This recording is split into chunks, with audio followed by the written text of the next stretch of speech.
Hello there and welcome. This is Mikhail or Michael speaking, and as always, before this video starts, I want to use this opportunity to express my eternal gratitude towards those who decided to support me financially, be it through Patreon, PayPal, or Super Thanks. I really appreciate your generosity, so thank you friends, and have a great day. Now, today's video I will start with the situation in the city of Avdeevka, because all throughout last 24 hours, there were many reports of a successful Russian assault that had taken place to the south of the city, to be more specific, from town of Spartak and the industrial zone in the direction of Avdeevka proper. As a result of those successful offensive operations, this is how much territories Russians were able to capture in the last 24 hours. If we zoom in, we can see that Russians were able to significantly advance and capture this very heavily entrenched and fortified area. Here you can see that on the satellite imagery. And there were also reports that Russians also successfully advanced here and captured this small dacha area,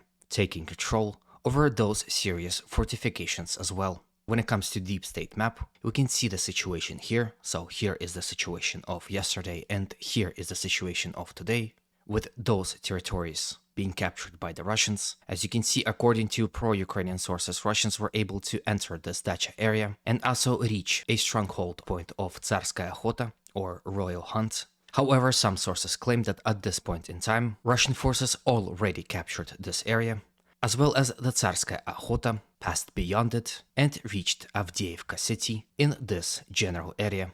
As you can see, Deep State map put it all those territories within the gray zone, which means that either they are not sure whether those territories are controlled by the Russians, or not sure whether it's controlled by Ukrainians. However, it seems that this attack and its success was a complete shock, and interestingly enough, it was shocking for both Russian and Ukrainian sources. I was monitoring this whole situation at its beginning, and the news about Russian breakthrough had started coming in, first from Ukrainian side. In fact, they were so shocking that at first Russian sources did not believe it. When reporting on it, they showed a great deal of suspicion and doubt. However, as time passed by, more and more sources, Russian as well as Ukrainians, had shown those said territories to be captured and in full control of the Russian forces. Ukrainians reported that this Russian attack came seemingly at night and in amid extremely bad weather. And also, according to some other sources, Russians used elite Spetsnaz force as a spearhead of that attack, which basically said that the information is such that the Russian Spetsnaz groups have entered Avdeevka and quote-unquote walking in it. And although the source claims that soon Russians will be thrown out, the fact that Russians decided to use Spetsnaz in this area paints a grim picture for the Ukrainian side. That fact alone can be a sign of a start of a massive assault in the direction of Avdeevka proper, and of course came as a massive surprise for the Ukrainian side. Judging from what I was able to find out, they were heavily relying on this fortified area, as well as here and here next to the rail line and here within the dacha area, and they did not expect those areas to fall so fast to the Russians. As I speak, offensive here continues, so is the fighting within Avdeevka city itself. At this point in time, I want to know what you think about this whole situation and what will happen here on this front in the next few days in your opinion. Russians were also reported attacking all across the southern flank. From the settlement of Apitne and Vodyane, there were some initial reports that Russians were able to successfully penetrate Ukrainian defensive lines here also and reached 9th quartile here in Avdeevka city itself. However, it seems that as the time passes by, this was highly unlikely. Russians also attacked in the direction of Severne and Tonenke, as well as attacked in Vodyane and within Pervomayske. Several Russian assaults were reported in the direction of Ukrainian-controlled village of Nevelske. At the time of recording, all of the Russian attacks, except for perhaps Pervomayske, were repelled by the Ukrainian side. Some sources claim of a minor success within this village. I have an interesting video for you coming from this general area, which shows the destruction of Avdeevka city. The Avdeevka city itself at this point resembles a sad state, which reminds me of Bakhmut and Mariupol. Of course, as Russians continue to bombard this town and eventually will storm it, the city will be destroyed furthermore. There were also reported Russian attacks from Kamyanka and the village of Vesely. And here too, there were reports that Russians reached Avdeevka in this general area, but little to no information is available about that, so I guess we should wait and see. Russians were also reported attacking in the general direction of Donetsk Filtration Center, located here.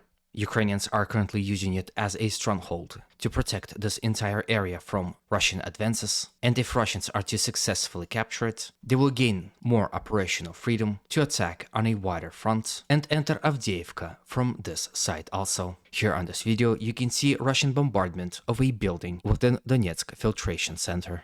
Generally, what we see is that Russians are trying to reach outskirts of Avdeevka from many directions, those being here, in between Apitne and Vadyane, from the settlement of Spartak and industrial zone, from Kashtanove and Kruta-Balka, and from Kamyanka and Vesely. So far, we only have confirmation about Russian success here in this area.